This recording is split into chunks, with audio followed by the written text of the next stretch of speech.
Welcome, Africans and people of our diaspora. Welcome to all those who resonate with the African way of life, our ethos, our dreams, and our aspirations.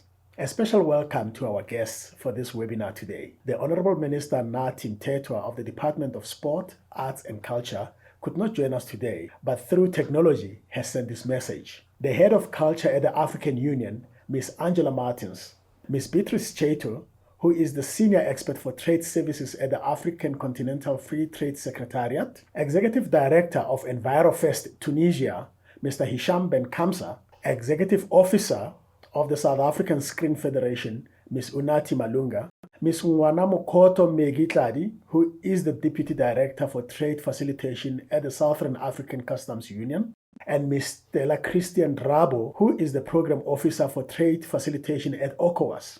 Welcome to you, our audience, from wherever you may be. Despite all its challenges, Africa's economy is now one of the fastest growing in the world. We have the youngest population and have some of the world's largest collection of natural resources. We have the most digital devices, small and large, phones and smart TVs per capita. Therefore, we should be the ones making the most content and consuming the most content. We should be the lead in content development, consumption, and more especially export and sales. But seemingly, we are not. If the UNESCO initial findings on their recent study titled Focus on the Cinema Industry in Africa, Structural Reforms and Digital Transitions for the Diversity are anything to go by, we have great opportunity, but we have even greater challenges and a long way to go.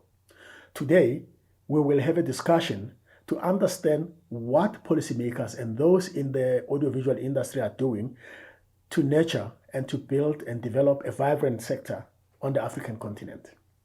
The panelists have an invested interest in the sustainable development of Africa's economy, and particularly in the development of African film, creative content, and a unified approach to African cinema. Ms. Martins, the AU has declared 2021 the Year of Arts, Culture and Heritage, levers for building the Africa we want. A very busy year for you as Head of Culture for the African Union, and having just celebrated Africa Month just last month in May. What is the significance of the Year of Culture? The decision to declare the AU Theme of the Year for 2021 as Arts, Culture and Heritage was inspired by the African Union Agenda 2063, specifically its Aspiration 5, the Constitutive Act of the AU, and other critical AU instruments in the arts, culture, and heritage sector.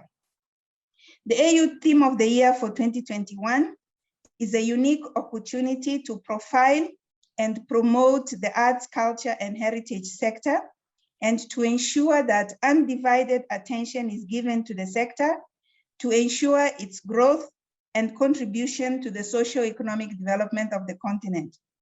The AUC has developed a concept note and a roadmap of activities on the AU Theme of the Year for 2021, and the activities planned span for various areas, including arts, culture, and heritage continental policies. For instance, we have the launching and implementation of the Charter for African Cultural Renaissance, which was adopted by the AU Assembly in 2006, and it recently entered into force. And during the celebrations of Africa Day on the 25th of May, the entry into force of the Charter for African Cultural Renaissance took place. We also have the Plan of Action on Cultural and Creative Industries, which is the main policy tool in the area of the creative economy, which was adopted in 2008, but in the past 2 years, it was reviewed, and we now have a revised version of this instrument, which we are going to take to the STC, which is the ministerial meeting of the Ministers of Youth, Culture and Sport, to be held in October.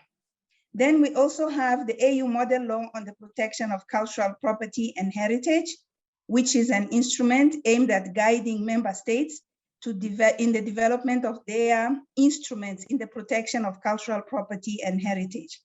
And finally, we have the Statute of the African Audiovisual and Cinema Commission, which is the topic of this discussion.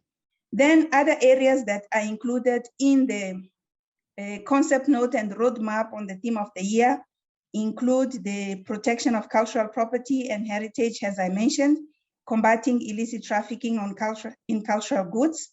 We also have the promotion of the creative economy. We have the development and promotion of African languages, and also the promotion and development of African history and oral traditions. The roadmap on the theme of the year has 58 activities. We have managed to implement some of these activities virtually, but due to the pandemic restrictions, some of the activities might have to be rolled out to 2022. The African Audiovisual and Cinema Commission is a specialized agency of the African Union, and it was established by statute during the 32nd African Union Assembly, which was held here in Addis Ababa in February 2019.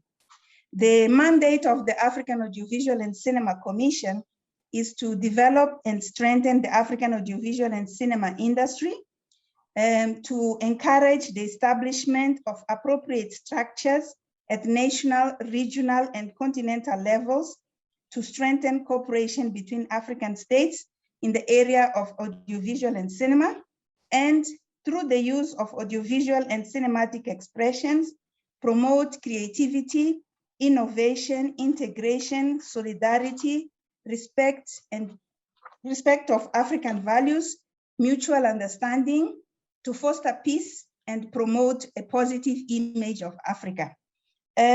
So what is the status of the establishment of the African Audiovisual and Cinema Commission?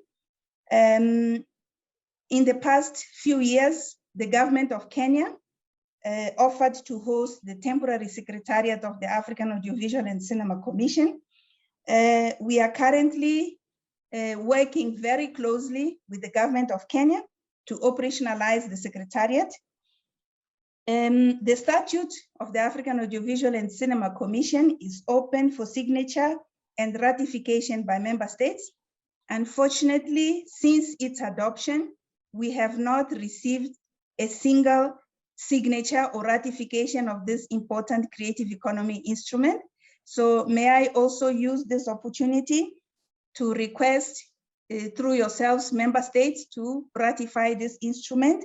The statute requires 15 ratifications by member states for it to enter into force. When the statute became open for ratification, we sent note verbals to member states requesting them to ratify the instrument.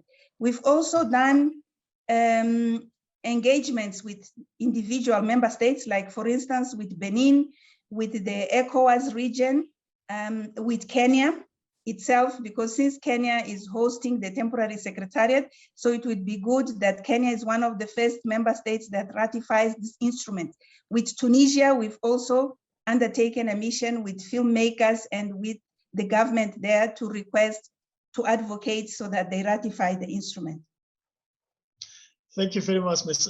Angela. I think it gives us, it paints a clear picture of where the status of this statute is at.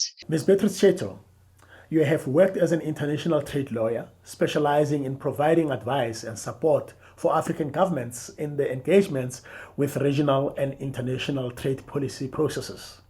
You are currently senior expert for trade services in the African Continental Free Trade Agreement Secretariat, and you currently work on the negotiations for the establishment of African Continental Free Trade Area.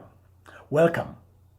Let's begin in understanding the African Continental Free Trade Agreement and what it will mean for the audiovisual sector in particular. In my remarks, I'm going to focus on how the AfCFTA can assist the audiovisual and creative industry sectors in their bid to further develop the industry in Africa. At the Secretariat, we believe that there are opportunities that exist for the development of the audiovisual industry and generally for the development of the creative industry sector in Africa under the AfCFTA. So for instance, the protocols on trade in goods and trade in services entered into force in May 2019. Also, trade under the AfCFTA started in January 2021. So in effect, there is now one single market for trade in goods and services on the continent, and this actually bodes well for the film industry in a number of respects. First, national film industries will now have a wider audience for their work and creation, so potentially an audience of 1.3 billion people. This raises the profile of national or regional film industries. And even if you think about Nollywood, even without the AfCFTA, Nollywood films can be seen all over the continent. So imagine the effect of the AfCFTA on Nollywood and on other national filmmakers in other African countries. Their growth could be exponential, particularly with the collaboration and partnership that will be generated through trading under the AfCFTA. Second, the huge AfCFTA market is likely to drive more investment into the creatives, and the AfCFTA is well placed to make sure that such investment also includes intra-African investment with the negotiation of the AfCFTA investment protocol, which is about to start. Development of the film and creative industries will be served by intra-African investment flows, which will be encouraged and will be regulated under the investment protocol. Then third, the cost of goods and services associated with the film industry are likely to be reduced. The availability of such goods and services are likely to be increased. So for instance, under the Protocol on Trade in Goods, 90% of certain tariff lines will be zero rated over a minimum of 10 years. So imagine if tariffs on film and cinema equipment or even merchandise generated from films can benefit from such concessions or agreement or treatment, especially where they are eligible for rules of origin certificates when they're made in a particular African country, then such equipment and goods are likely to be cheaper and more readily available for use by the industry. The fourth way the AfCFTA can assist the African film industry is through trade in services, which is my area. Under the Protocol on Trade in Services, audiovisual services are a subsector of communication services, and communication services are a priority service sector, and they're being negotiated in the first round of services liberalization at the moment. This means that AfCFTA states can schedule opening of markets in audiovisual services, and also they can come together in cooperation on regulatory frameworks to develop the industry. Further, under communication services, opening of markets in telecommunication services will help ICT industries develop, which will drive the digital economy and the impact of digital in the audiovisual industry.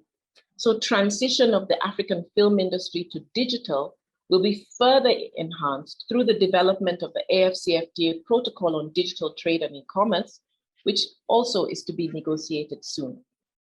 As the film industry moves more and more into the digital age, rules on digital trade for the continent will help the African film industry transition into digital format to enable more internet-delivered OTT audiovisual services.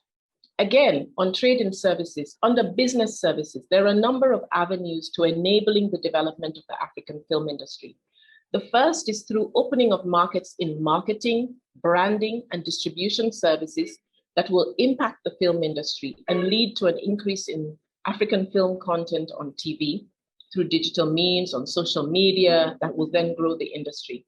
The second avenue under business services is through opening of markets for professionals in the audiovisual industry, including actors, directors, producers of feature films and documentaries, short films, animation, production personnel, including location scouts, sound and lighting engineers, production managers, even medical personnel that are associated with making of a film, can all be impacted by the opening of markets for professional services.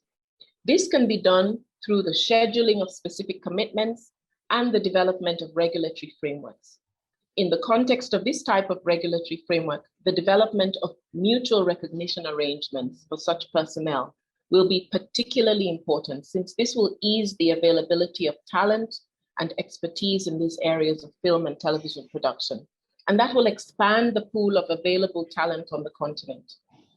Specifically, in the context of co-productions, mutual recognition of the creative industry personnel in each of the AfCFTA countries would greatly assist with the development of the industry in each country. And then my fifth point is that the linking of the African film industry to other creative industries such as culture, traditional folklore, music, dance, fashion and design, food, hair, or even sports can in turn link to services such as travel and tourism. This is also an avenue for growing and developing the industry. Tourism services are also a priority sector for liberalization in the first round of services negotiations.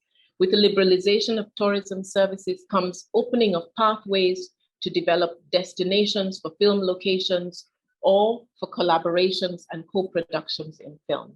The AfCFTA will also include a protocol on intellectual property rights, which is now being negotiated amongst African countries. Filmmakers and creatives will need protection of their work and innovations through robust intellectual property rights. And this can be achieved through the rules under the protocol on IPRs. And with the rise of other creative industries that have been spawned from film, such as video games and animation, it's important that African creatives have the confidence that their creations will be protected on the continent. And this is the idea through the development of the protocol on IPRs. The first point is on stakeholder participation and input into the AfCFTA negotiations that are ongoing and forecast in the near future. It will really be important for the voice of the creative industry to be heard during the negotiations, particularly on trade and services, on digital trade and e-commerce, on IPRs, to ensure that the rules that are being developed can help sustain and protect the industry as well as allow it to grow. And through this interaction, the industry, which has key insight into its own challenges and needs, will be able to communicate to negotiators the kinds of market openings that will create value and opportunity for them to collaborate with each other across regions of Africa, as well as develop and nurture young talent, female talent, and grow the industry in ways that we possibly cannot even yet imagine. They will also be able to help shape the kinds of regulatory cooperation frameworks that can generate and sustain the required cooperation on filmmaking and creative industries in Africa. For instance, the mutual recognition arrangements for film personnel that would ensure synergy and make talent readily available when and wherever it's needed on the continent. A growing film industry can also influence national policies in a way that demonstrates to policy and decision makers that the creative industry is a force to be reckoned with and should be treated as such. So again, you think of the influence that Nollywood possibly wields in the Nigerian policy landscape. The second cross-cutting issue is on the soft power of collective Africa and the role that the African film industry can play in that. Filmmaking, in effect, is storytelling, and Africans should tell their own stories to each other and to the world. African filmmakers have a huge role to play in the shift in perceptions about Africa, not just among foreigners, but also among fellow Africans and the African diaspora. The development of the African film industry can help showcase Africa to the world, showcase its talent, its diversity and its creativity, particularly with the AU theme of the year now focused on arts, culture, and heritage as levers to achieve the objectives of Agenda 2063. With all these tools, as well as the single market created by the AfCFTA, Africa has the potential to carry more weight and use its voice, in fact, its many voices, to exert its influence in the world. So just imagine you have a co-production of film about basketball involving teams from Senegal and South Africa, with film locations in both countries showing tourist attractions, culture, fashion, food, history, and tradition in each country. Or imagine a romantic comedy involving a lady from Egypt and a man from Mozambique who meet in Ghana and fall in love. The potential of that film to demonstrate all that the individual countries have to offer in terms of culture, history, tradition, etc., is huge. And this is the power of film. And I believe, or we believe in the Secretariat, that the AfCFTA can help ensure that this is possible. So those are my remarks, and I look forward to the interaction with the other panelists. Thank you, Shedra. Let's pivot just a little. The World Intellectual Property Organization has conducted a study on the audiovisual sector in some countries in West Africa. This includes Burkina Faso, Senegal, and Ivory Coast. In the north of Africa, they did the study in Morocco. And in East Africa, this was done in Kenya, which highlights fundamental data gaps within the sector in some of these countries. The study found that even basic information on number of films produced annually was not available in some countries. No information on distribution and consumption, or no systems in place to register or license production shoots, or such systems are not being fully utilized by producers, amongst others.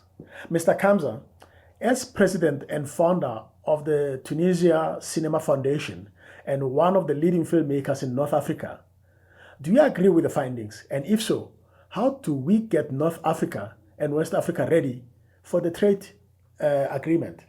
I am the head, the founder of Tunisia Cinema Foundation, which is an association that works on supporting talent here in Tunisia and ultimately somewhere else in Africa. And also my overview as a film festival director, because I founded in Tunisia the EnviroFest, which is the Environmental Film Festival.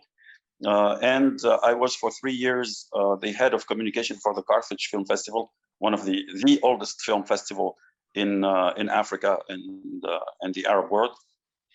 So I'd like to speak from a point of view of a Tunisian who, for the last 10 years, have seen a film industry truly striving after we had a revolution that brought probably, if you ask the average Tunisian, what is the main gain from the revolution of 2011, after we ousted the dictator, they will tell you it's freedom of expression and creativity.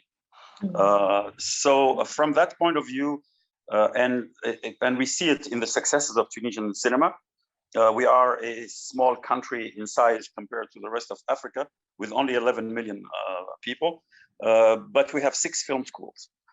And over the last 10 years, in every single film festival, we had Tunisian films, either winning shorts, documentaries, feature films, winning prizes in Berlin, in Cannes. The latest was a selection to the Oscars a couple of months ago, where we had a film that was selected in the Best International Film category. So without going into all of that, and because I saw that in my intervention, I'm supposed to talk about data. I can tell you that you have, like everywhere in Africa, you have an official film industry and you have a parallel film industry. And the official film industry usually is recognized because it has funding from the government. Over the last 15 years, basically, when you look at the budgets allocated by the Tunisian Ministry of Culture to filmmaking, Tunisia has had anywhere between 11 and 15 feature films a year, about 30 to 50 documentaries. And when it comes to short films, we are somewhere around 70 to 80 short films a year. That is films that are funded by the Tunisian government. But in 2018, I was the head of communication for the Carthage Film Festival, and we have a section on Tunisian cinema. The Carthage Film Festival is the first festival that used, the competition is open only to African and Arab films.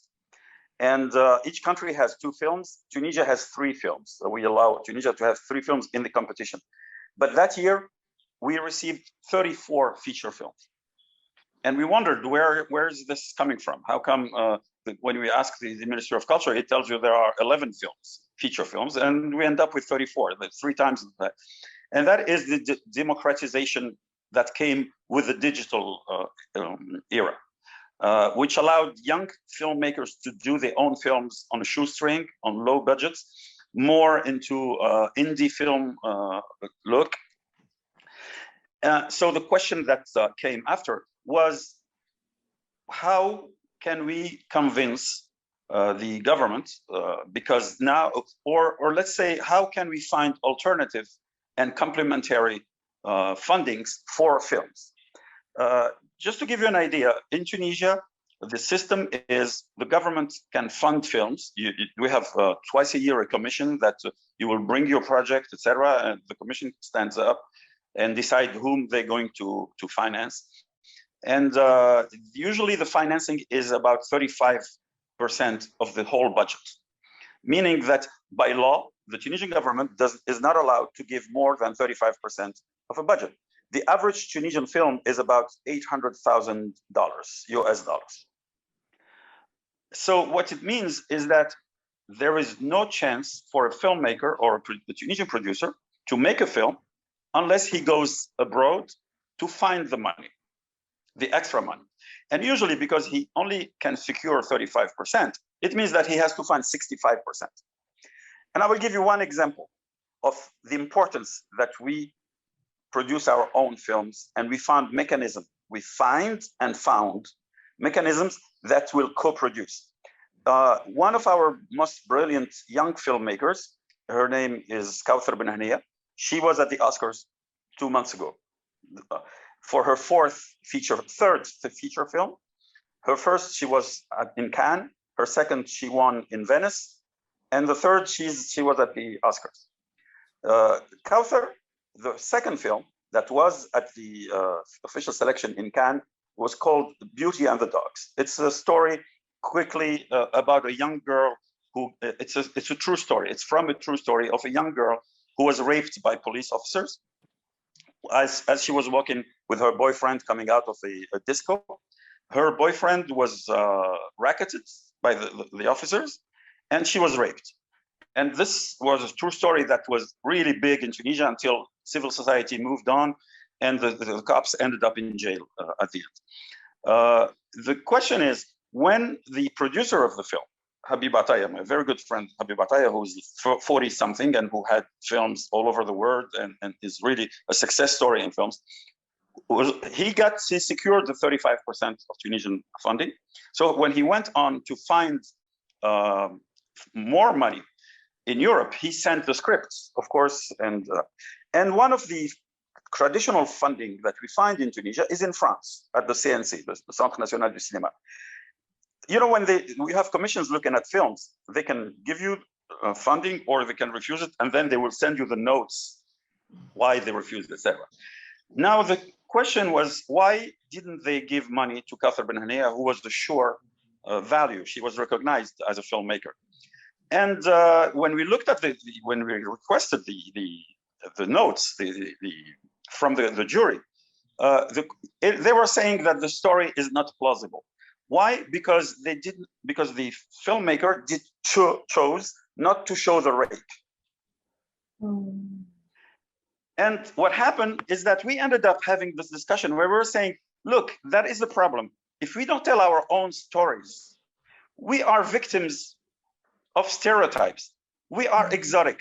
The only way an African or an Arab woman is of value in the Northern Hemisphere is if the guy is black, if the Arab guy has a beard, if the girl, if she does not show her bosom, she must be raped.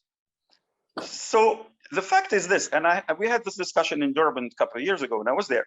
If we can develop African co-production, now we are on this panel, we are not exotic to each other. Did you understand what I say? We are not exotic. We can tell our stories. And Africa, everybody's proud of Africa. We are all proud of Africa, of being the bedrock of humanity. But we have traditions. In West Africa, it's called griot. In Eastern North Africa, in Egypt, they call it hakawati. In North Africa, we call it fdewi. And basically, it's storytellers. We have a long tradition of storytelling. Now, the problem is, the way I see it, is that if it's going to be at Tunisia Cinema Foundation, and we had a reflection, we have a lot of talk with Tunisian producers. We started from that 35%. And we said, now, if we want to go, because there is no way we're going to escape international co-productions. The whole world is into co-production. except if you're in Hollywood, okay? If you want to have a large audience, you will have to be in co-production. But the point is this: when a Tunisian film goes on the international market to find fundings, and it starts with 35%, it's not safe from a writer or reader in Paris or in Stockholm who say, "Oh, we don't see the rape, so it's not you cannot. It's not believable." So the thing is this: how can we get that extra 15% in African co-production? So at least the film, the African film, when he goes on the world market, he's secured 50% of his of its budget. Now the other thing is this: we don't have, before we convince co-producers, we have to convince policymakers. And that is the real problem that I see. I come from civil society. I heard the honorable panel members who spoke before me. Of course, it's wonderful, etc. But I can assure you, by having to deal with Tunisian policymakers and Tunisian politicians, they don't see the importance. And I understand that the importance when you have COVID is to vaccinate people. I understand that when you have water shortages is to get the water out. The problem is this: we saw it firsthand in Tunisia. Culture, you know, when something goes wrong, the politicians, they come out and they say, "Oh, the people of culture are important." We saw it. We stand up to terrorism. We have a high opinion of ourselves being in the culture, but they have to prove that it's not lip syncing. Okay, it's not lip service. I'm sorry. Therefore, I was surprised to hear all the detail that the first. I'm sorry. Forgive me for forgetting the gentle lady representing the African Union. I was surprised to know that there was this initiative. I never heard about it in Tunisia, and I believe I'm an activist here. I'm very active. The thing is this: you have to find also the relays outside of the government. It's the film industry that has to advocate for that. You have to. We have to, not you. We have to pinpoint to people who understand the industry, to people who make money out of it. I was teaching in film school for 3 years. And when I looked at my students, it was a master's degree in film production. When I looked at my students, I saw two things. First of all, I saw young, passionate young people who are very talented. But when I went a bit further and I looked at the whole story, I would see either future unemployed. It's sad to say, but that's the truth. Or I was seeing young people who had dreams of being the next Martin Scorsese or the next Steven Spielberg. And usually what I would say is that stop doing that. If you go to university, if we're spending money on you, the day you get out of university, you have to make a living. And you can make a living. The advantage of being in the film industry, we can make a living out of our passion. It's not like we're working, with all due respect to people working in City Hall or at the post office. They don't have as much luxury that we have in the film industry or all the creative industries. So if we don't approach that in that sense, and I will turn it off right there with one thing. That's what I would like us and to first of all explain to policymakers. And to explain this to policymakers, it's us, the people who create, that can do it. It's not bilateral. With all due respect, they are civil servants. They have other priorities. They're not on the ground. They don't know the stress that a film producer has to go through to find his last 10%.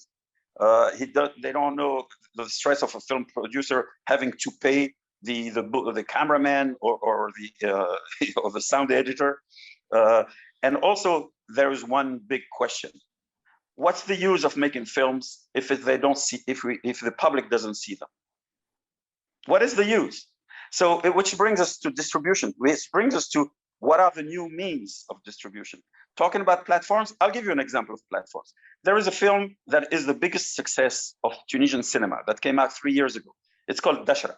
It was the very first, the filmmaker who did it, Abdelhamid Bouchneq, was 22 years old, fresh out of school. He did this film that was a genre film, very first horror film in Tunisia. It's never been done before. The film went on. He didn't get the funding from the government. So he did it on a shoestring with his friends. The film went on, was distributed, made 350,000, sold 350,000 tickets, which means he had 350,000 viewers in movie theaters. Afterwards, the government ran after him and gave him extra cash. But it was kind of too late, but that's fine. But the thing is this, here is the question. After that, he went on a platform, on a Tunisian streaming platform called Artify. And he never went over 50,000 clicks. So why would a film, if he was not in his first film, I can assure you that his next film, he's going to be on Netflix. And he will be seen all over the world. So here is another question. How do we do? Once we co-produce, is it just for, we co-produce films just to hear somebody saying, okay, action, roll, and then it's a wrap? And then we don't care about where it's going to go afterwards? Are they entitled to see it? The example of Nollywood was given, which is an excellent example. We can also take the example of the film industry in Egypt. But beyond Egypt and Nollywood, okay, a little bit in South Africa, a little bit Tunisia, Morocco, yeah, but Morocco produces a lot of films, foreign films. They don't have that many Tunisian, Moroccan national films. In Tunisia, we produce more films local than Morocco, which is 3 times the size of Tunisia. So the question is this: if we don't have a comprehensive, not policy, but strategy, and at the heart of the strategy, it must be the people who make their living out of it every day. If we don't do that, we are going to continue to be, I heard the lady right before me talking about dreaming of seeing a film, a love story between an Egyptian and a woman from Egypt and a man from Mozambique falling in love in Ghana. Fine. Right now in Europe, there is the European Soccer Nations Cup. And I looked at France, and I looked yesterday at Britain playing. Most of them, they are African talents. Okay, so, but we cannot just look at them and say, we must be proud of what they've done. But they have a link with us. We should be able to do that with the talent in other art forms, the creative art forms. So if we don't think about it in that term, in terms of jobs, basically, it's a feel-good sentiment. When we go there in film festivals, and I would close on film festivals because I was the head of communication of one of the main film festivals. Film festivals are very important. But if there is no synergy between film festivals in Africa, you end up with film festivals, and I won't name them, that are trying to be copies, pale copies of the Cannes Film Festival with red carpet and all kind of nonsense. I know for a fact that we have at least 4 strong legs around Africa when it comes to film festivals. We have Carthage in Tunisia, we have Cairo, we have Durban, we have FESPACO in Ouagadougou. Okay, these should be platforms to start by creating regional strength, and then we can have the synergies created. Language is not a problem anymore. I mean, you heard my accent. I can speak English. I'm pretty sure. It's most of the. We are a former French colony. Everybody speaks French. I can assure you today in Tunisia that 80% of the under 25 speak better English than they speak French. But it doesn't matter. When we watch a movie, even if it's I don't know what language, if the emotion is there, it's storytelling. We can feel it. And again, we have to explain to the policymakers the importance. It must not be just for show, for God's sake. It's not just showcasing something. In the last 10 years, in Tunisia, because of the war in Libya, because of the whole situation in the Middle East, we saw a rise of terrorism. And we saw it in countries in the south of Sahara, in the western part of Africa, in Mali, in Senegal, in Niger. The rise of extremism is there. And every time we hear the politicians, they will just pay try to get away away from their responsibilities by saying, oh, we have to understand that culture is the ultimate wall against extremism. Yeah, sure it is. I know it is. I work in there. But put your mouth where your money is. And don't just throw money away. We don't want you to throw money away. Bringing the discussion closer to home for me, I look at the South African government and what it has been able to achieve over the past 20 or so years since the establishment of the NFVF Act in 1997 to the introduction of incentives in 2004 to the formation of the various film offices, commissions, desks across the countries, and equally as rapid, the establishment of film bodies such as SASFET, which in itself is a federation of many other film industry bodies such as SWIFT, the IPO, the IBFC, Animation SA, etc.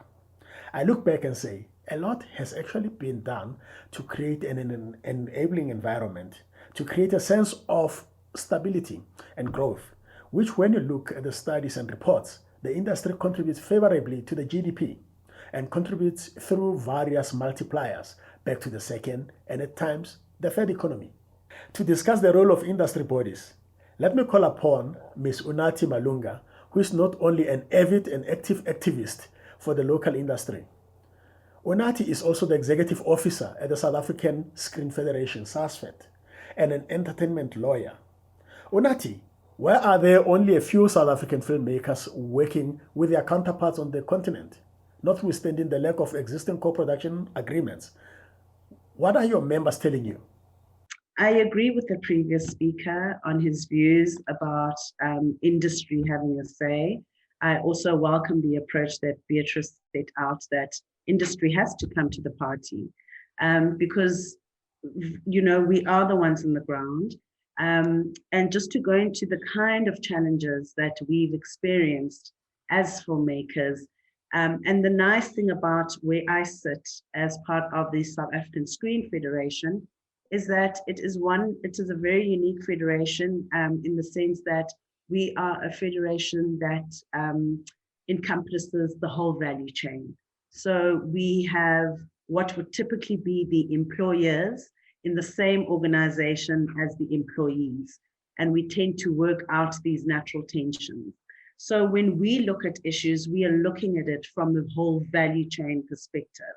We're also, as you said, we lobby and we advocate for the local industry. And so we really are the people who are best in the know. We have the memberships, we have the practitioners. In terms of some of the challenges, we've found that there aren't very many forums. I think Hisham mentioned that, of course, there are festivals, but there aren't very many forums on the continent where our filmmakers are able to network and engage in order to identify co-production partners. I mean, a co-production is a marriage. So although the treaties are there, you know, you need to be working with the right partner. You need to be able to identify those partners. The cost of equipment and shooting in neighboring countries, Beatrice mentioned that we hope, I was very happy to hear this, that the cost of equipment is likely to be reduced and likely to be more available. Now, you know, the cross-country charges are in USD. Producers find it very difficult to raise these budgets. On equipment, even transporting the equipment, you know, is very, very expensive. We have to deal with customs and even transporting marketing collateral. I think somebody mentioned marketing. So it's not cheap to work across our borders. It's just not, it's not inexpensive. And often the support, the existing local government support that we do have doesn't cover things like equipment. So although the intention is that, you know, we're supporting, in our case, Black emerging filmmakers, for example, but, you know, the funding is still going into the hands of those who own the equipment. So we need to look at the whole value chain if we're going to make any changes, and we need to see who still owns what. Our facilities, our infrastructure. It's not just about production spend. It's about the whole, you know, kind of infrastructure that's available. Another point I'd like to make is that obviously the legal regimes in certain countries need to be harmonized. We need to create an enabling environment throughout the continent that enables us to cross borders without, for example, practicalities like if I cross a border and I go to Tunisia, I wouldn't know where to get a film permit. Those are practicalities that film producers have to deal with. In the case of, for instance, creating certainty around existing incentives. In our case in South Africa, the DTI incentive is sort of up in the air. We've got our copyright amendment bill and the performers amendment bill that is leading to panic in the marketplace, that we are losing work because of the status of where we are at policy-wise. So we need to ensure, I mean, we drive digital and we're all excited about 4IR, and we're saying that digital, this is the new platforms that our filmmakers can exploit and go and promote their works. But at the same time, you know, another arm of government is trying to charge people for being online. And this is where I think the role of sector organizations cannot be underestimated, because we have a bird's eye view of what the different government departments or country departments are doing, you know? And so we have this holistic view, whereas in our case, government departments seem to be working in silos. One is pulling, one is pushing, and that kind of thing. So I just do want to stress the role of sector organizations, even in terms of your consultative processes, Beatrice, even in terms of the fact that we look after the value chain and the overview. The last thing is that I'd like to mention is the lack of access to in-country funds.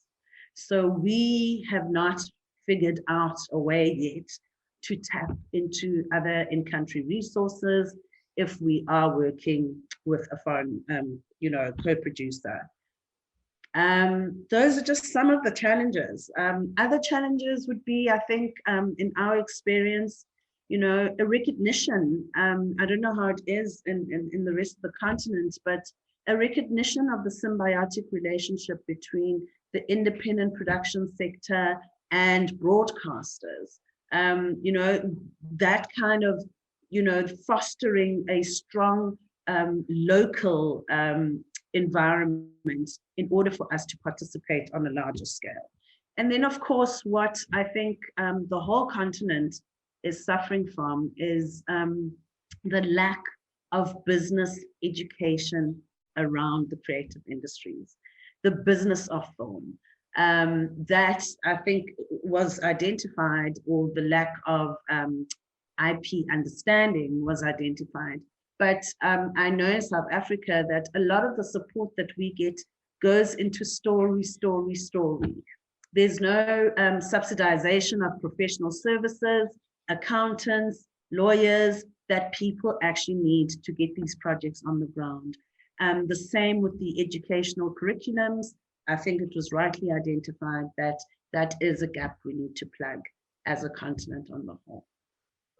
Staying with South Africa for a moment, we had hoped to be joined in person by the Honorable Minister Nathi Mthethwa, but unfortunately he was not able to participate. We are, however, fortunate to have him address us through a recording. Let's hear what the Minister had to say. Program Director, allow me to join the people of Zambia, the whole of the continent of Africa, and the progressive community the world over in paying tribute to the life well lived of that African patriot, son of the soil, President Kenneth David Buchizia Mutepa Kaunda. South Africa, like many former frontline states, owe their independence to this statesman, a jovial man, a musician, a sportsman, and above all, an African liberator. Under his leadership, the loving people of Zambia opened their country to those who were fleeing from oppression and hosted leaders of liberation movements. This came at an enormous cost to the people of Zambia. Here at home in South Africa, exactly 150 years ago, our country gave birth to one of its most beloved daughters, who was to be the beacon of hope for a people that were under colonial subjugation, owing to the staying power of patriarchy in society broadly at the time.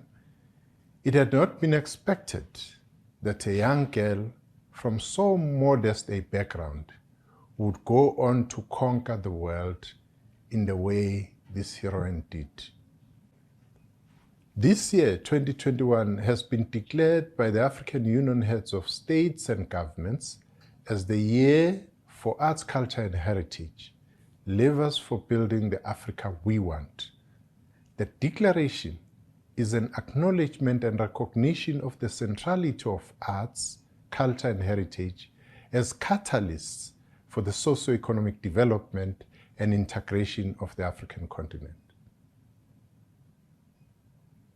South Africa, under the Department of Sport, Arts and Culture, in responding to this call by the African Union, intensified the annual Africa Month program.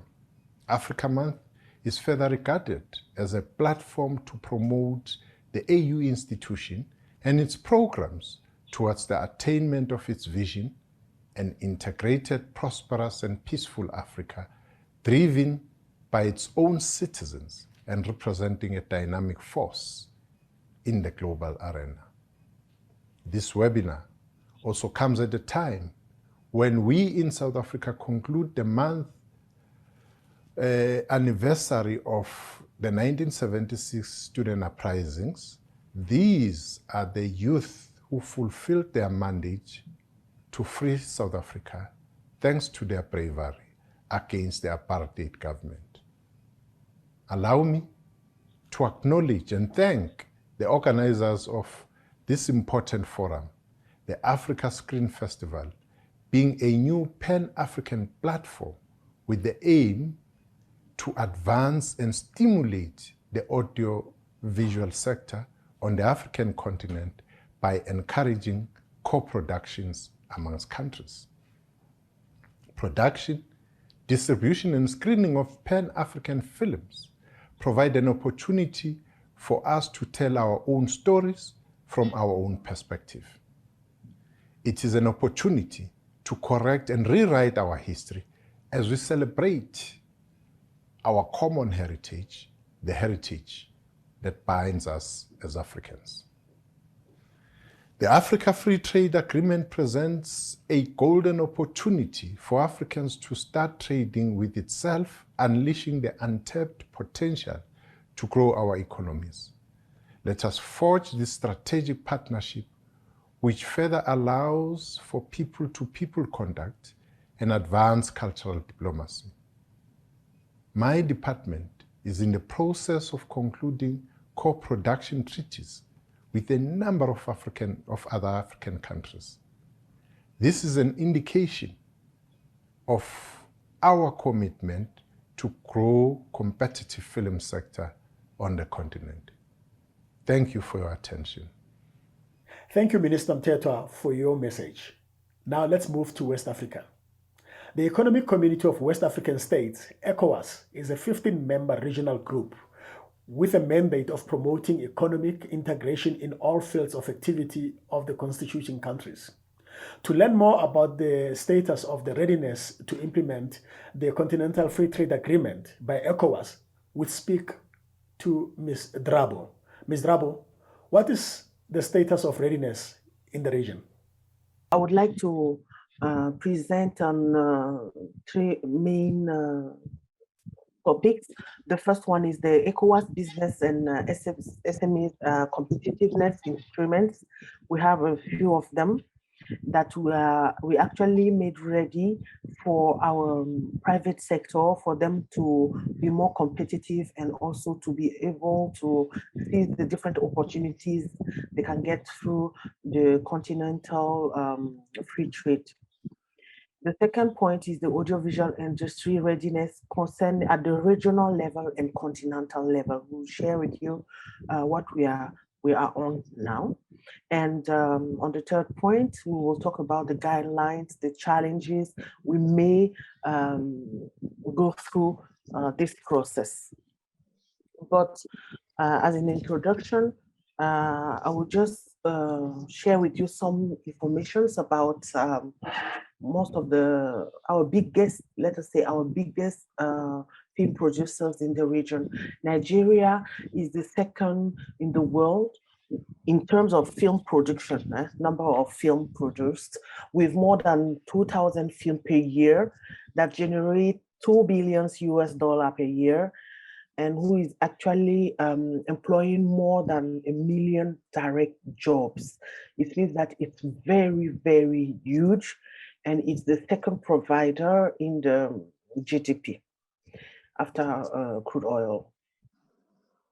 And we can also talk about Burkina Faso. I think my brother from Tunisia earlier talked about this festival, this cinema festival, who is organized every 2 impaired years since 1969, and who is quite one of the oldest festivals in the region, particularly in ECOWAS. Is the main platform for cinema in West Africa. And we can also talk later in more detail, if you want so, about some member states here who are very thriving in TV movies, novella soap-like productions. We can mention Senegal, Ghana, more and more, Côte d'Ivoire, and they are seizing the opportunities of the streaming platforms to thrive, and they're using a lot YouTube for the distribution to the public. So concerning ECOWAS instruments, we will talk about, first of all, what is the most important for business enterprises is the charter, the small medium enterprises charter within ECOWAS. This document exists since 2014, but we are now revising it. The process started last year.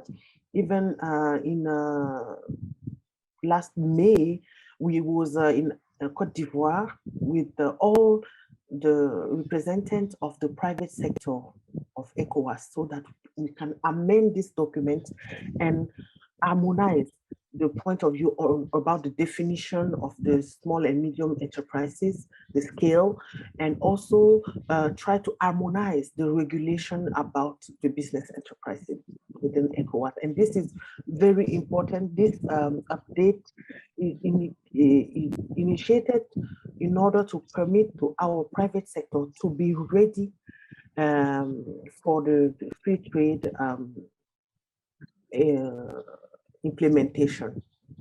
The second document that is ongoing is the ECOWAS payment system that has been elaborated inside the Directorate of Private Sector, and where all the, let us say, all the payment systems are reviewed within the member states so that we can facilitate trade. You know, ECOWAS member states have different currencies on ground, in fact, actually, and most of them, and in those different currencies, member states, you have different regulations about payment. So it's difficult to enhance trade within the member states if we don't harmonize or facilitate or initiate new payment systems that are more reliable, at the same time more efficient and easy, very handy to use by the public by the populations in all our member states. And for those who are not too much connected to ECOWAS. I would just recall that ECOWAS community is has 15 member states in West Africa, namely Burkina Faso, Benin, Côte d'Ivoire, Cape Verde, Mali, Niger, Togo, Senegal, the Gambia, Liberia, Guinea-Bissau, Sierra Leone, and I guess I didn't forget any, and Togo. So the third instrument we have is the investment code. And this document is also meant to harmonize and even try to develop new ways of investment, to promote investment within the region with an harmonized regulation, with more opportunities for the business to thrive.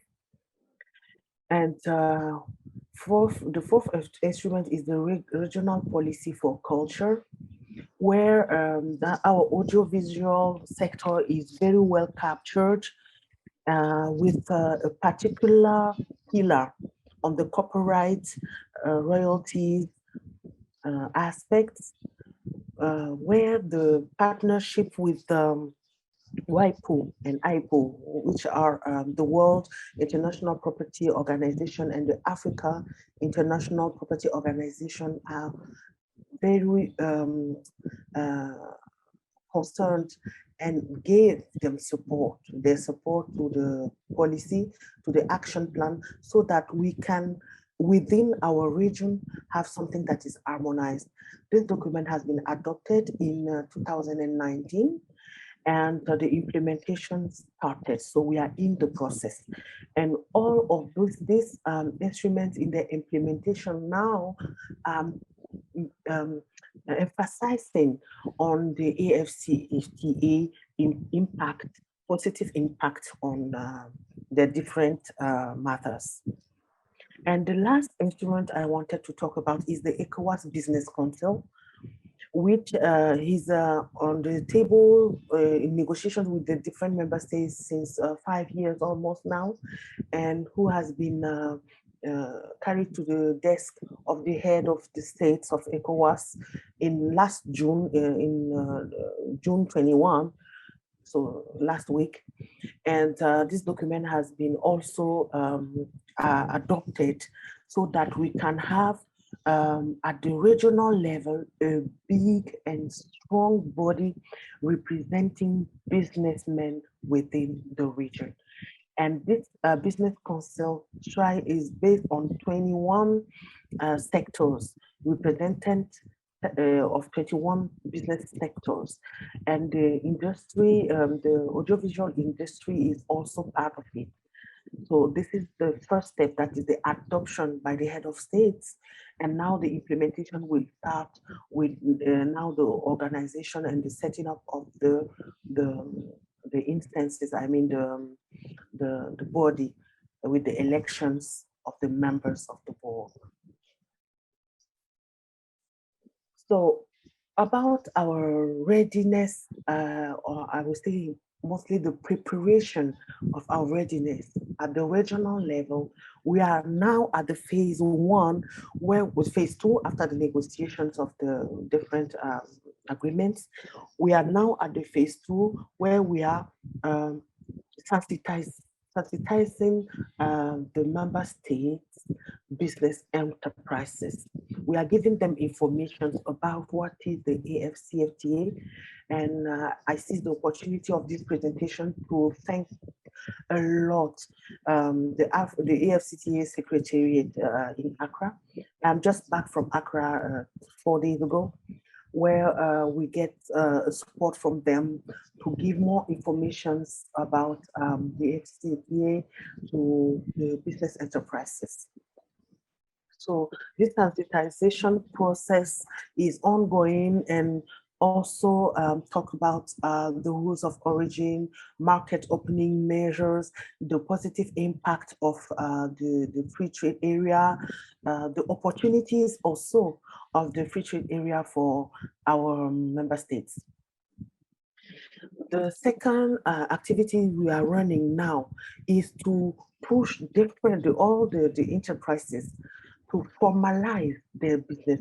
As you know, and I think that one of the speakers before me talked about that one, we have official companies, but a bunch of non-official companies, sometimes because the regulation on ground can be quite inaccessible for them, not only in terms of cost, but sometimes the procedures itself can be so complicated, so long, and so tough and cumbersome for them. So we are working actually through the SMEs business charter to simplify all the process so that most of the people that are really working in audiovisual sector and in other business sector can raise up, formalize their business, and now can benefit of all what we are doing, all the tools we are giving them to empower them and for them to be ready to trade with the rest of the continent. We are also trying to boost the regional networking, and this one is very available for all the sectors. For example, in tourism, we are now empowering the tourism private sector to team up and create the regional confederation of tourism business enterprises, so that we can have a strong body that is more powerful and that can also benefit directly from partners, from fundings, from ECOWAS Commission, and also that can work among themselves to seize the best of this AfCFTA. So if that is the case also for the audiovisual sector too, and I guess that before the end of the year, before November 2021, we will be able to gather also the audiovisual different federation that exists within the member states, so that we can have a big regional body. And why not allow this regional body to sit at the ECOWAS Business Council? And lastly, I wanted to talk about the intellectual property, the copyright royalties. That is very important to secure the business within, inside the audiovisual sector, because it's all about the revenue that it generates for the film producers, but also for the actors and all the people moving around. So we are harmonizing our regional regulation about intellectual property, and we are working very closely with African Intellectual Property Organization. At the continental level, we started since 2 years to prepare our business, our enterprises to get ready for the AfCFTA, and we are very conscious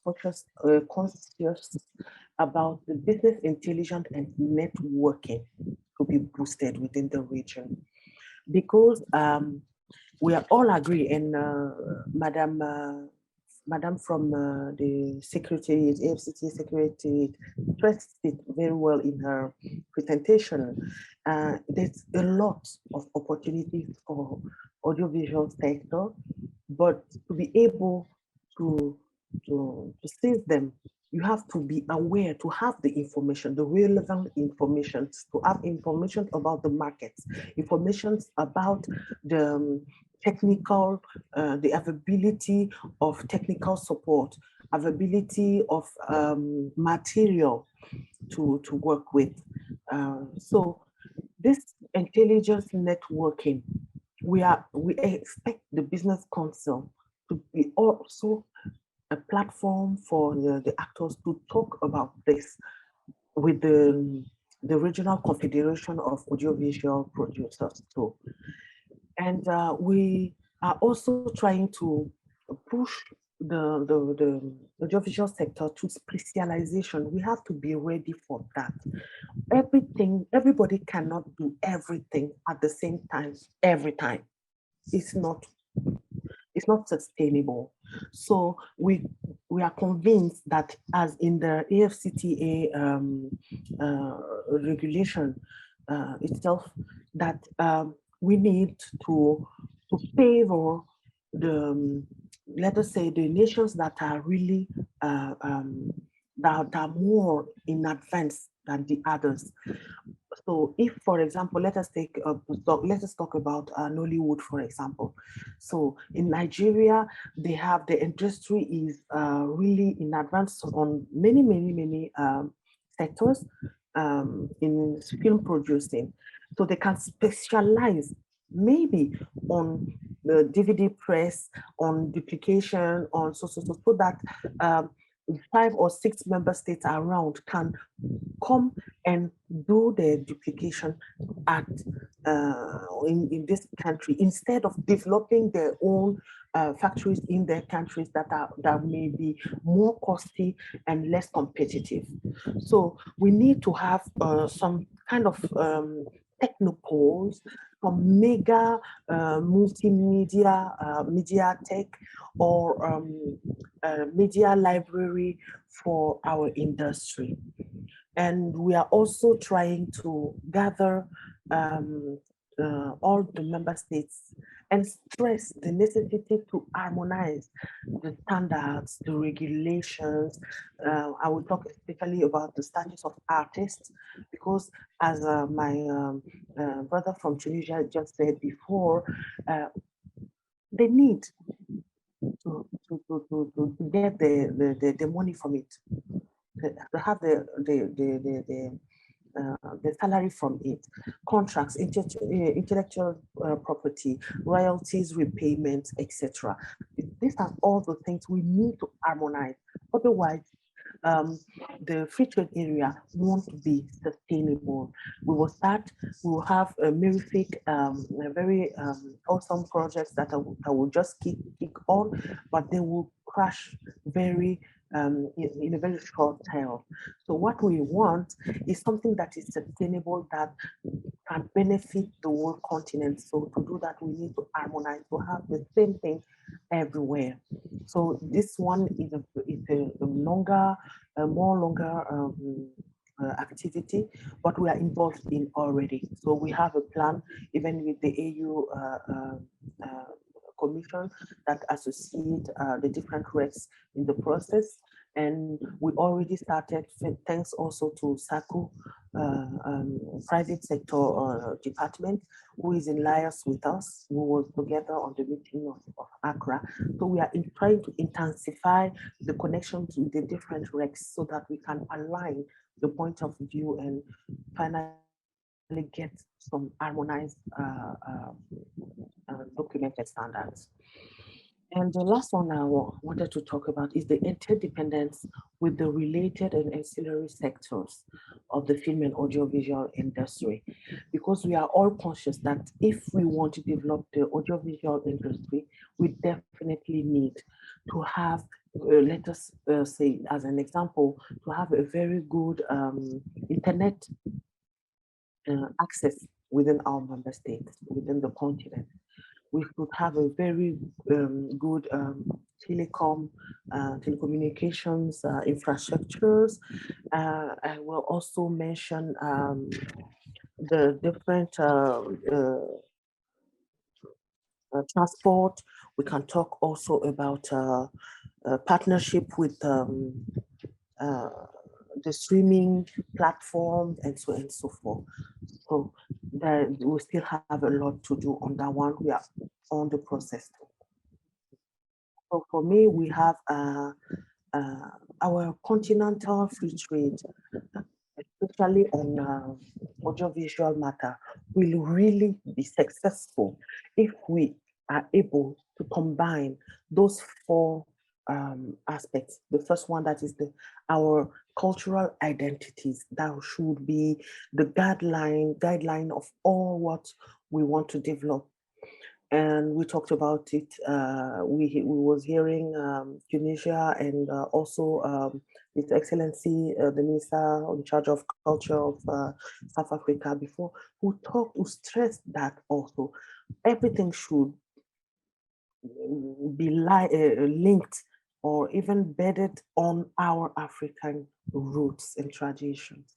And the second aspect is the related sector development. As I said before, we need to have transport development, we need infrastructure development, we need telecommunication development, we need a very good internet coverage within our member states so that our industry can really perform. And we need also a strong royalties and intellectual property organization and regulations on ground that are enforced, that are really implemented in the member states. And finally, the last one is the harmonized regulations. So I think that with these 4 pillars that we are working on, our audiovisual industry and even largely our private sector can really benefit from the African Continental Free Trade Area. Thank you very much for your attention. Thank you, Ms. Drabo, for the update from West Africa. Now let's move to the southern region and speak to Ms. Tladi to learn more about the readiness of SACU. Ms. Tladi, over to you. Yes, from our side, I would like to also just start by giving background of our organization. Bear with me, just in the interest of all the participants, because we are often, called SADC. Meanwhile, we are actually I would say, subsect of SADC. So SACU is made up of Botswana, Eswatini, Lesotho, Namibia, and South Africa. It's 5 countries.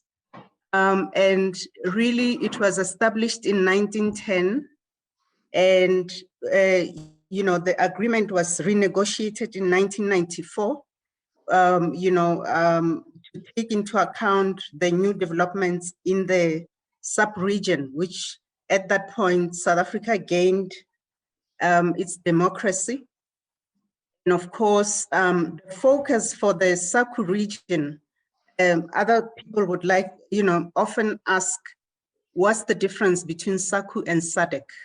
SADC focuses on broader issues and areas of the economic, political, social, and other respective areas. Meanwhile, we focus solely on issues related to regional integration and development, industrial and economic diversification, expansion of intra-regional trade and investment, and of course, improving the trading environment within the 5 countries that I've just mentioned. And our core focus really is issues related to trade. We are focusing on trade, and we do have interest in service. Our member states are negotiating services at an AU level, at an African Union level. However, within the configuration where we are, we do not directly, engage in services. We do so collectively as SACU within the bigger forum, which is now the African Union. So for the purpose of this afternoon's presentation, I would like to just start by indicating that for SACU, AfCFTA is a high priority. Obviously, we are looking into broader markets, and it presents a great opportunity, as it was mentioned earlier, that we are looking at 1.3 billion market, and definitely the businesses that are based in these 5 countries would like to tap into that market. And what we are doing as the SACU region, we are preparing to leverage this market currently.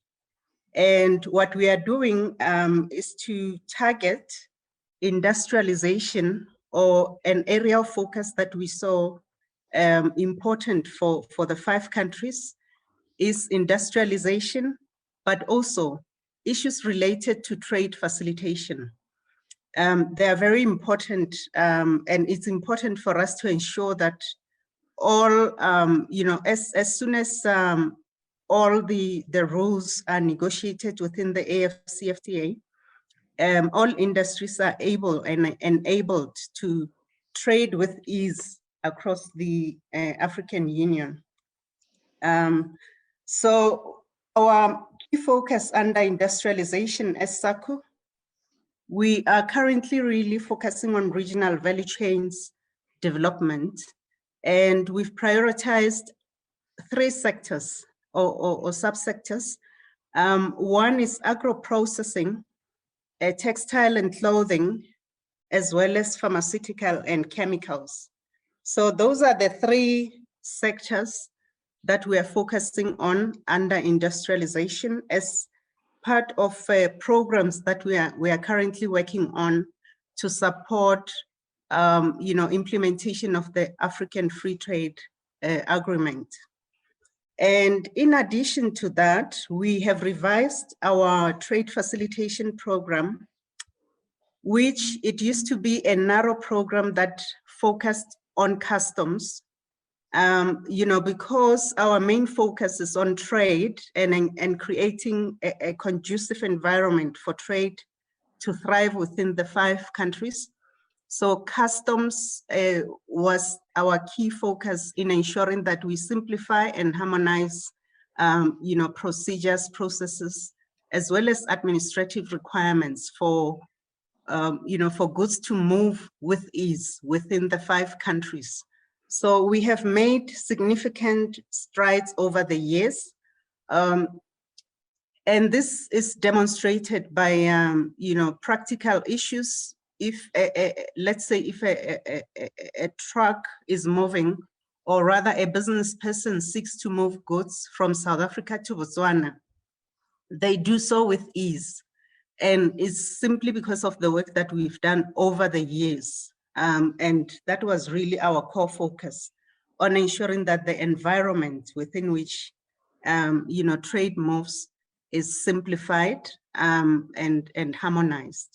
So we do have other areas which we still need to enhance, and these include border coordination, meaning coordination amongst all border agencies, and issues related to standards. They've been mentioned here even, and we are focusing currently in ensuring that we harmonize standards and issues related to administrative processes and procedures that really affects other border agencies other than customs.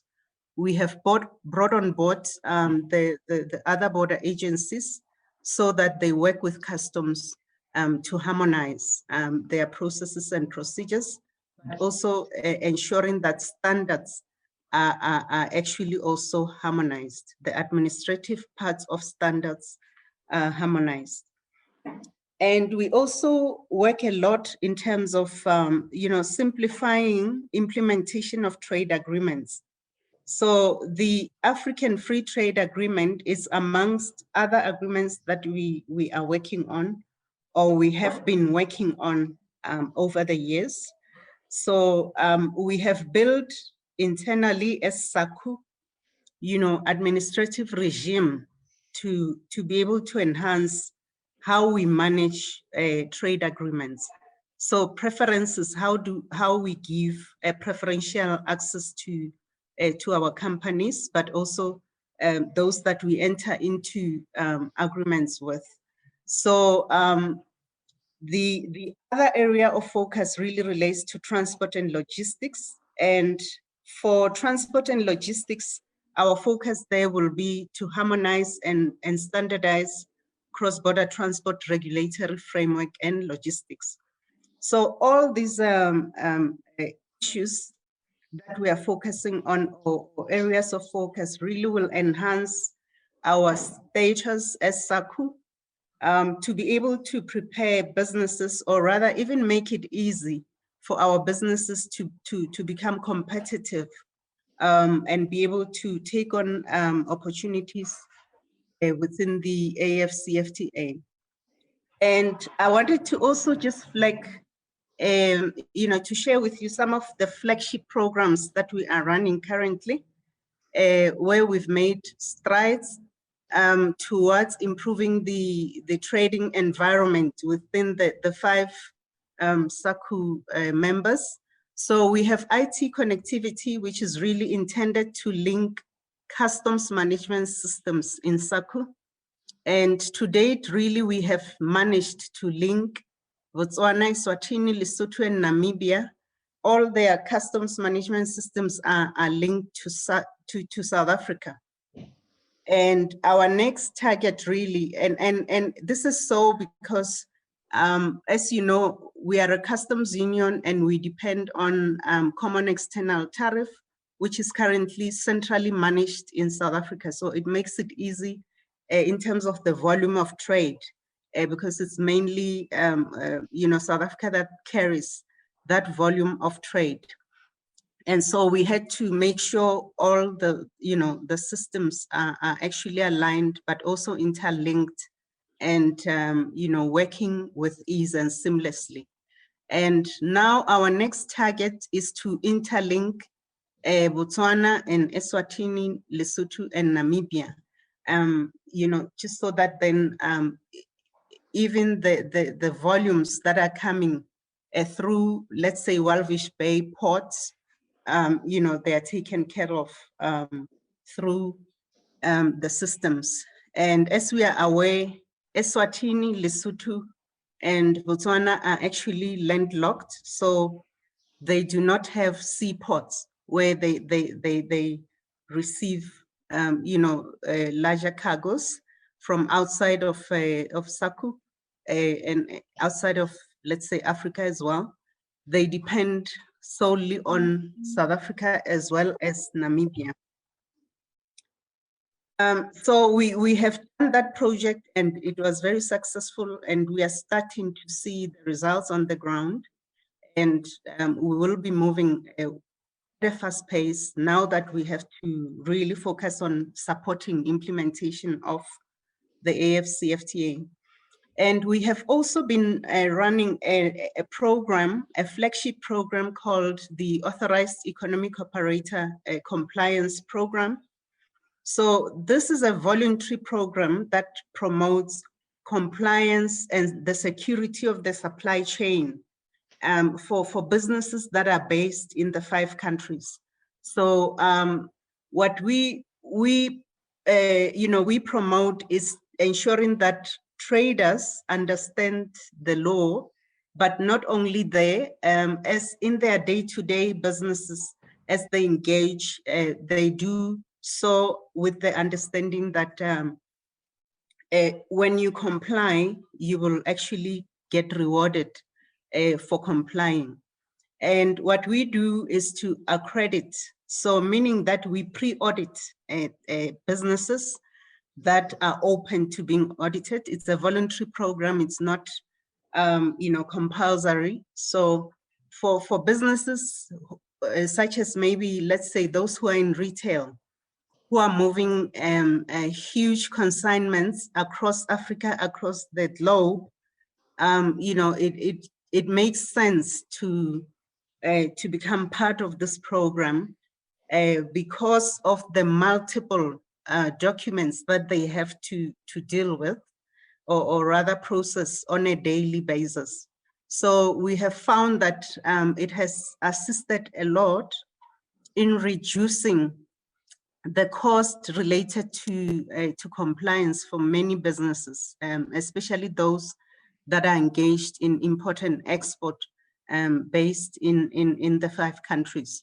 So to date, what we have done is we accredited a total of 151 companies that are trading, across the 5 countries.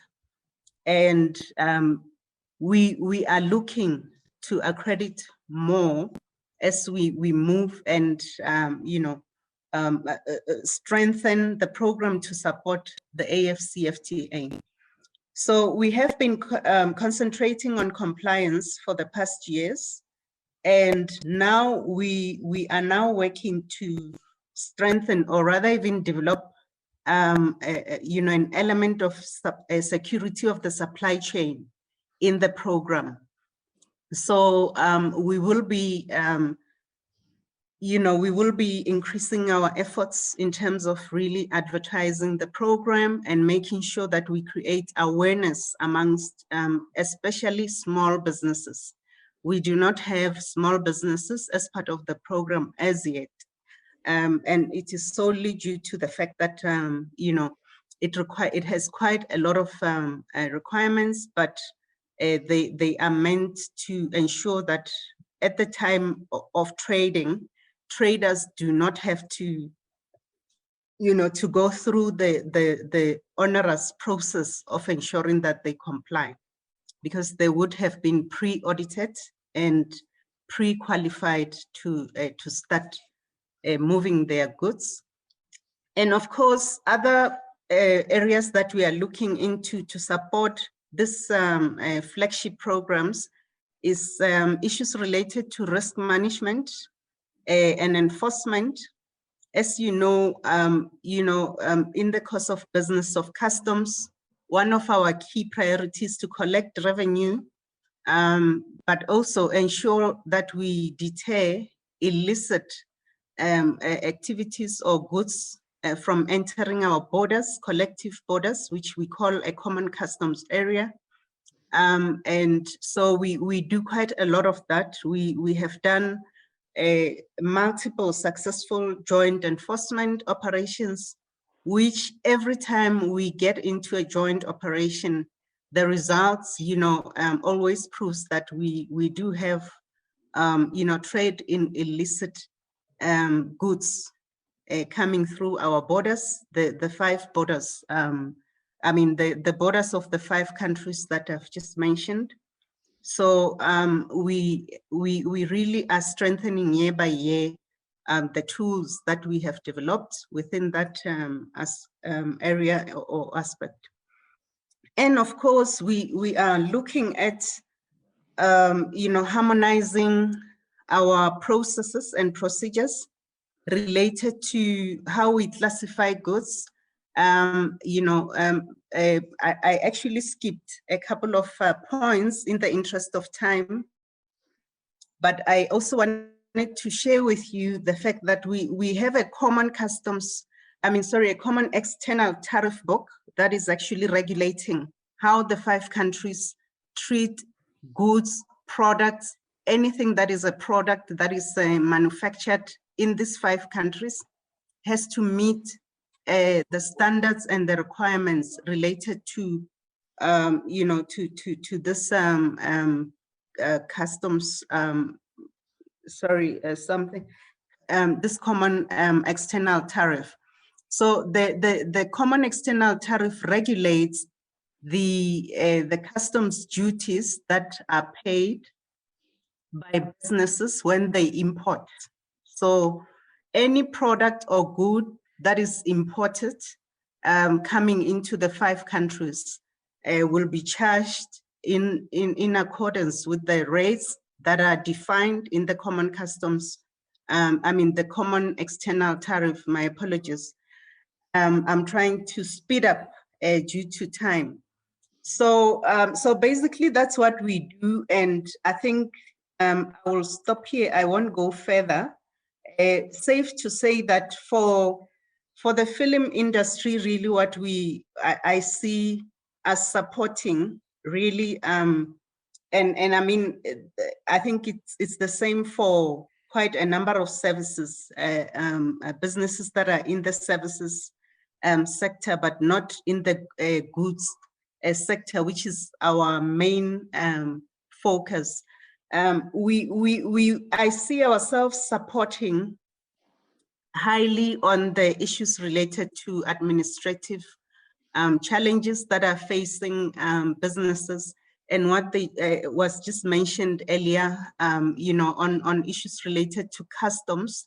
You know, if we know about those issues and they are well documented, you know, some of those we can really try to develop interventions within the 5 countries, but also we can then try to support and motivate at a continental level amongst our 5 member states, so that we look at those sectors that really have a potential, such as the film, you know, and arts, you know, as has been mentioned earlier. So thank you so much. From our side, we fully support AfCFTA. We are hard on the ground, really trying our best to make sure that the agreement works, at least from the work that we are doing to contribute as well. We do so wholeheartedly and really looking forward to contributing meaningfully to full implementation of the agreement. Thank you very much. In closing, I wish to give each member an opportunity to reflect on the discussion that has been taking place, and if you wish to make any comments and respond to some of the comments that were made earlier. Let's start with Ms. Martins. Ms. Martins, over to you. Yes, thank you, Mr. Shadraka. And I'm very happy to have attended this very informative session. I just wish to react to some of the issues, very few of them, which were raised. One of them being our popularization of the AU policies on audiovisual and cinema. Just to mention that the process of establishing the African Audiovisual and Cinema Commission was started by the filmmakers themselves. The filmmakers in 2003 went to the 3rd AU Assembly, which was held in Maputo, Mozambique, and requested the Assembly to establish the African Audiovisual and Cinema Commission. From there, there was the Film Summit, which was held in 2006 in Johannesburg, Pretoria, I believe. And in that summit, it was the issue of the establishment of the commission was also reiterated. So it took a long time, but finally we have this instrument, which is a very powerful instrument for the audiovisual and cinema sector. When we do our advocacy for the ratification, of course, we start with the member states. Then we also work with national parliaments, because ratification needs to be approved by national parliaments. We also speak to the filmmakers, to the cultural workers, and to Pan-African cultural institutions. In our mission in Tunisia, there was no government at that point. So we basically spoke to the film industry in Tunisia.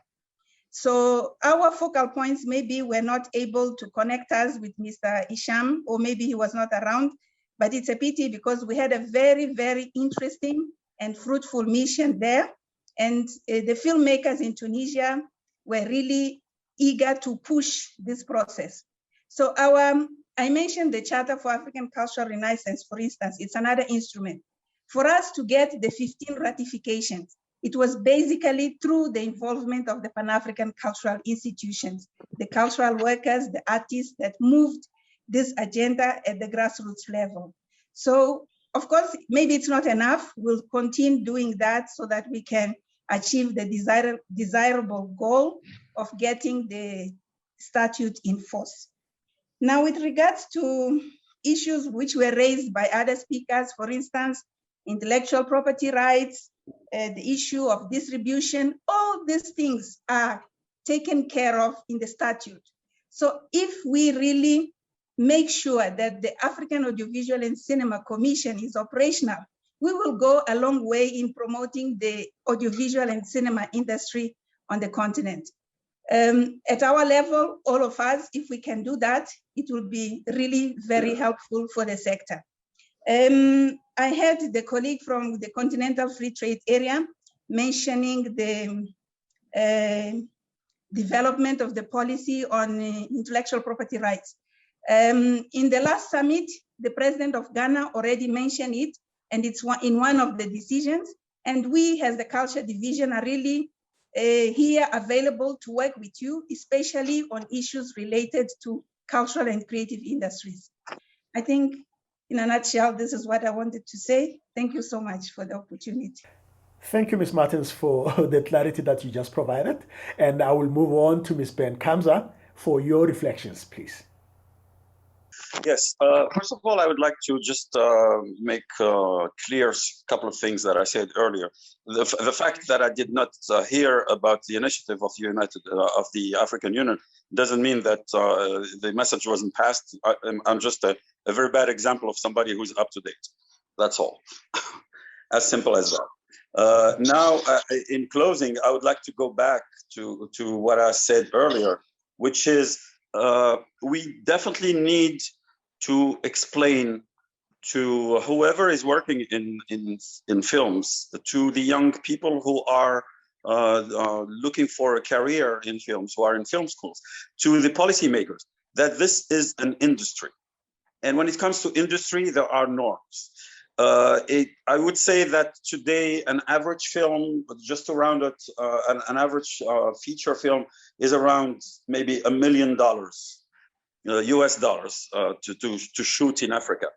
That would be the average if we look at the low prices.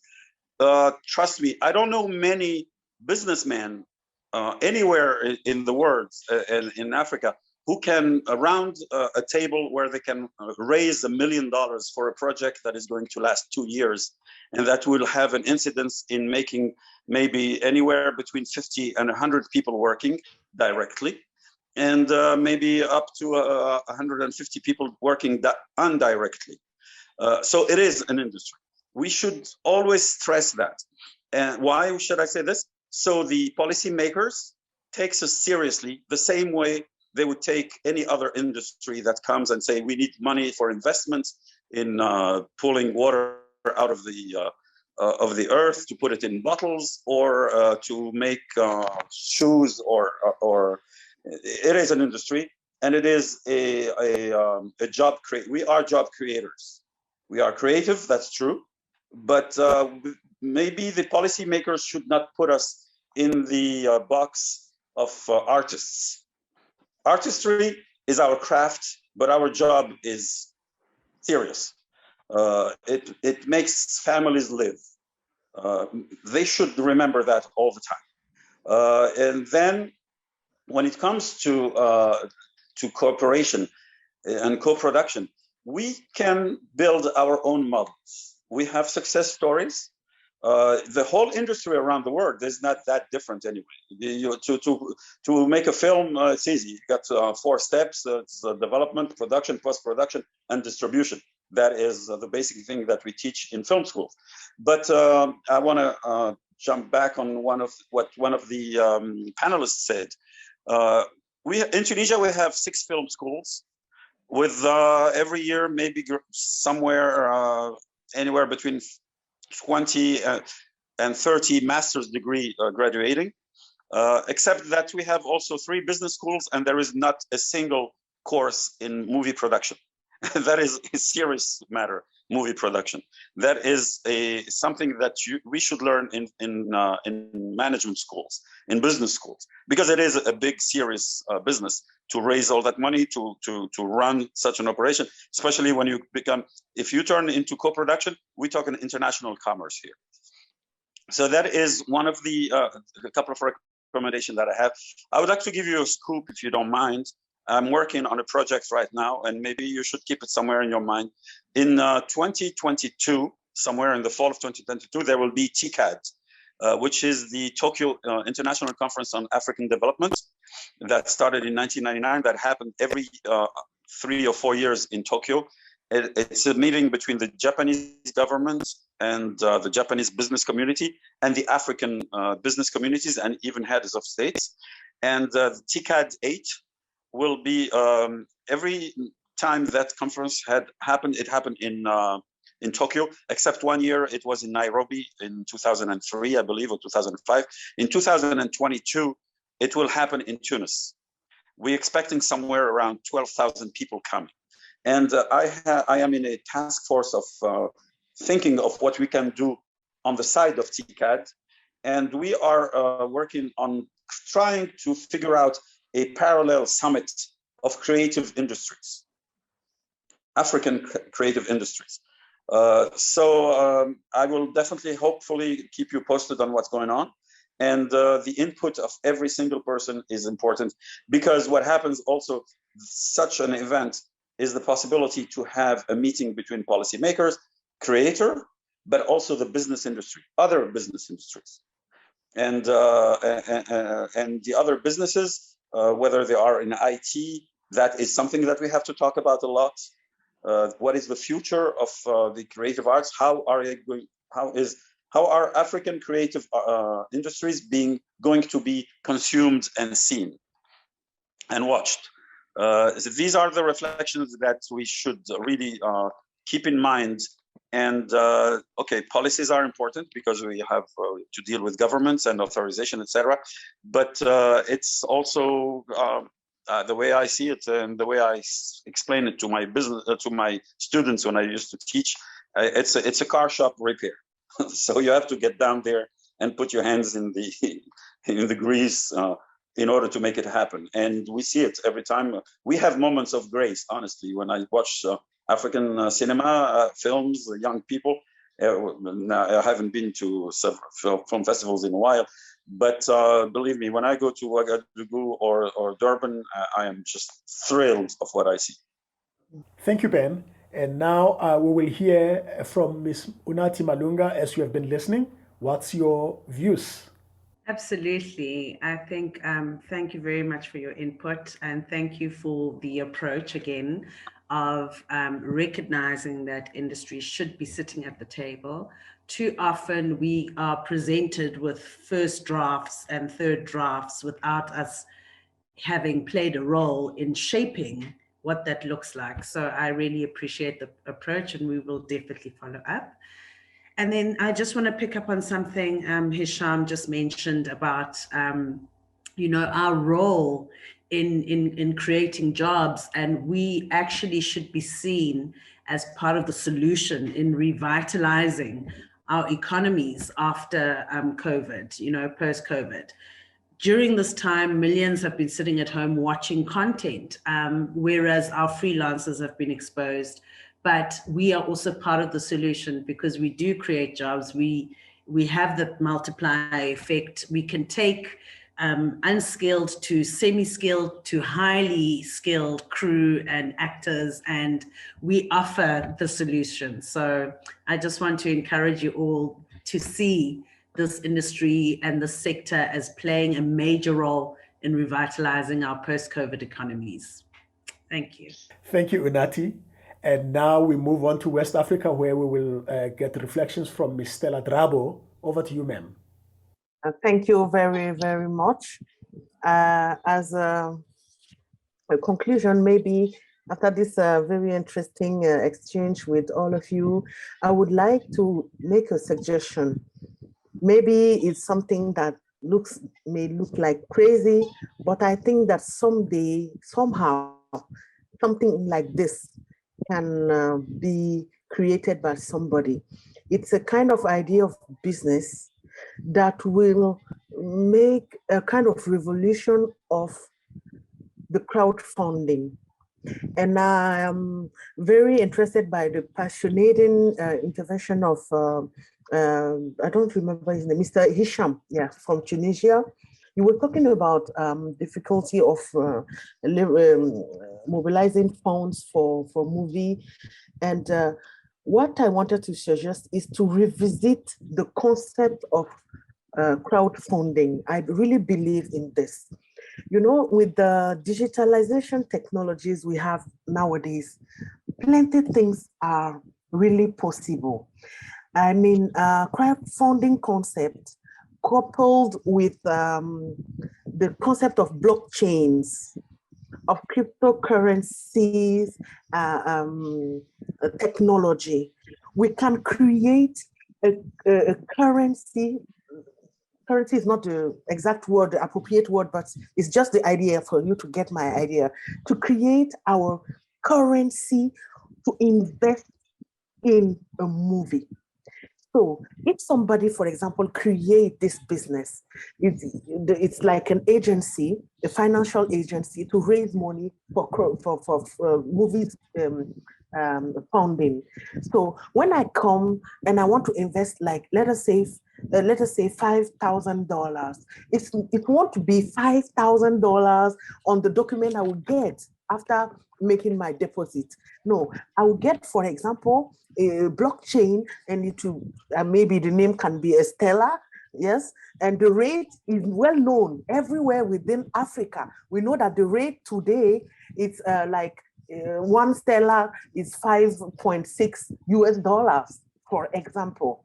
And the person that will run this business should be also owner of its own streaming platform, so that at the time I invest one single currency in this crowdfunding, I am really sure that from next month or next quarter or by next year, from the day I made my first deposit, I will start getting 1% interest on it, like 10% on it, like 20% on it.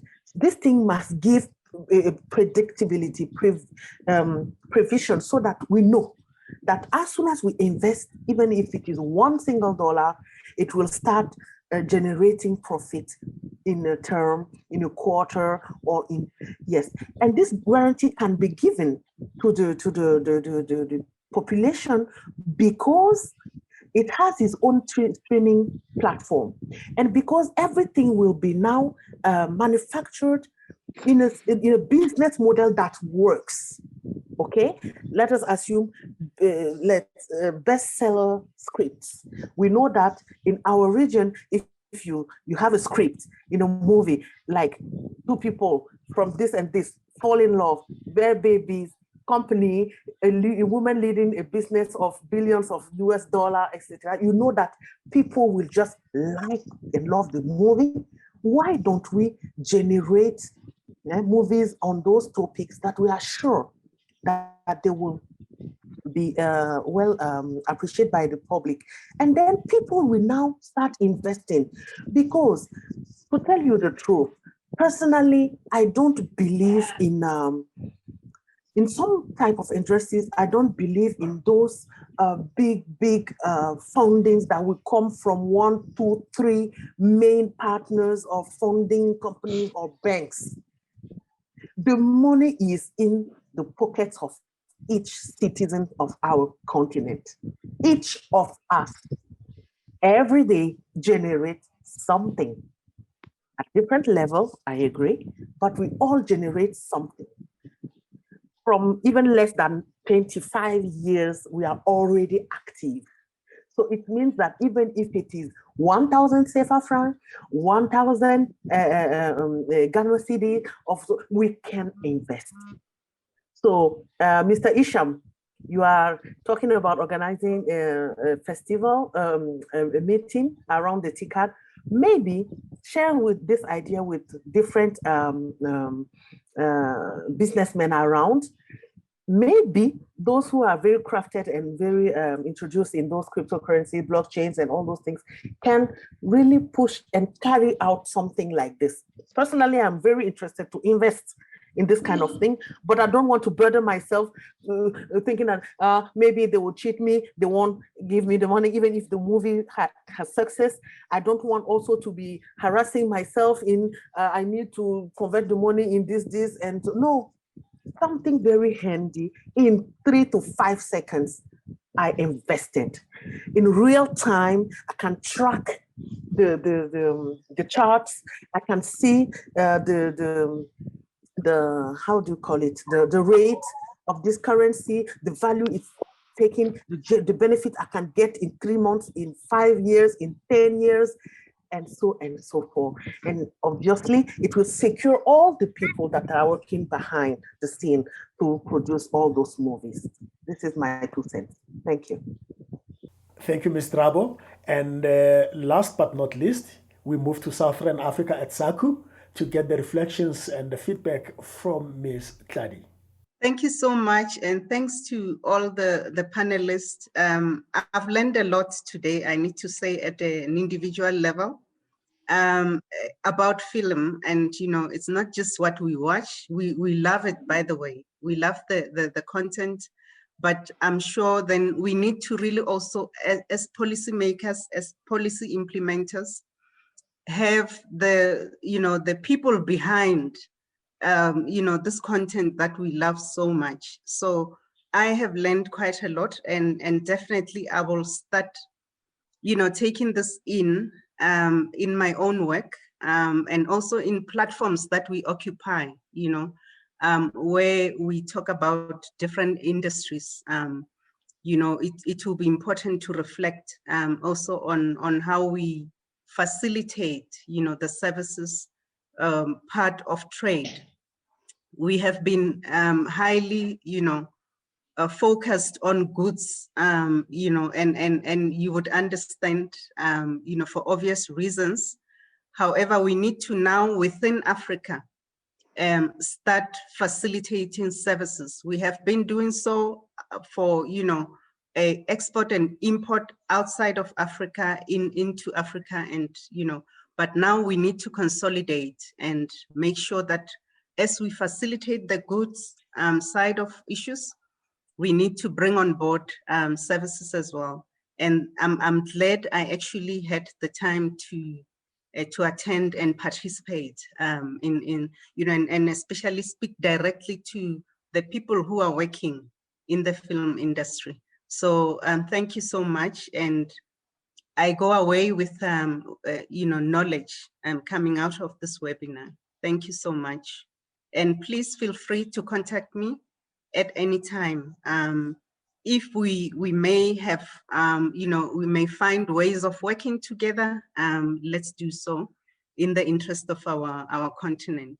Thank you very much. I think that many of the issues that have been raised are all interdependent and very complementary to each other.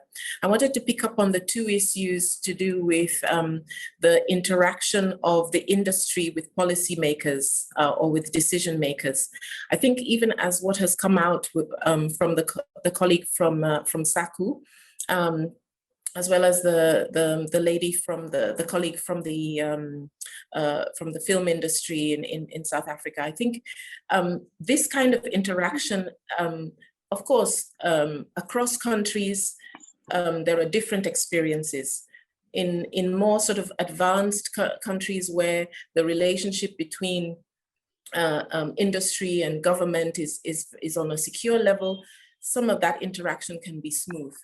But the fact is that there is everything to play for in terms of the negotiations, in terms of the implementation of the eventual protocols or legal instruments that come out of the AfCFTA. So that engagement by the industry has just got to be consistent. It has got to be constant. Industry knows itself better, the challenges it faces.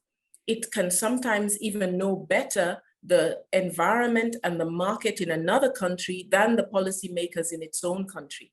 So all of this kind of speaks to the idea that it's very important for industry to engage on the negotiations, bring to bear any of the issues that they are facing in terms of opening of markets, regulations in another country, because especially on services, in opening up of the audiovisual industry, each country has to actually schedule it in its commitments. It has to say, for this one, we will allow through the different modes of supply, we will allow personnel to come in. We will allow someone to sit in their home country and through the internet offer these services. All of these interaction and all of this sort of things that translate into specific obligations that then have to be implemented. Industry has a stake in it. So they really do need to be interested and then take a stand to say this and this and this is what we want, especially when it comes to co-production or collaboration across countries.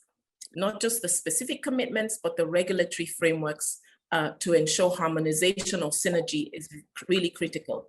And then to say that at the national level, where, for instance, I heard my colleague from the South African national film industry talk about issues of financing. So perhaps even in terms of financial services, opening of markets, investment flows, all of these perspectives from industry have got to be brought to the table so that these factors are considered as the negotiations are being finalized and as the provisions are then being implemented. So this is really what I want to focus on, that in the negotiation process and in the policy making process, industry shouldn't give up.